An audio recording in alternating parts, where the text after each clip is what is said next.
అందరికీ నమస్తే. ఈరోజు జొన్న రొట్టె ఎలా ఈజీగా తయారు చేసుకోవాలో చూద్దాం.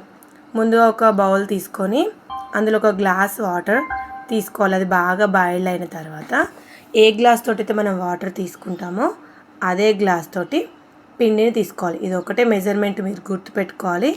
దేనితోటైతే మనం వాటర్ తీసుకుంటామో దాంతో పిండిని తీసుకొని బాయిల్డ్ అయిన వాటర్లో పిండిని వేసుకొని బాగా కలుపుకొని తయారు చేయాలి.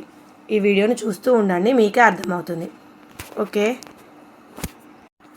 పిండిని బాగా మెత్తగా పిసకాలి. అది మనం జొన్న పిండిని ఎంత బాగా పిసుకుతామో రొట్టె అంత సాఫ్ట్గా స్మూత్గా వస్తుంది. గోధుమ పిండిలా ఒకసారి పిసికి పక్కకు పెట్టకుండా జొన్న పిండిని కలుపుతూనే ఉండాలి.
నేను ఎంతో ఈజీగా చేశాను, మీరు కూడా ట్రై చేయండి.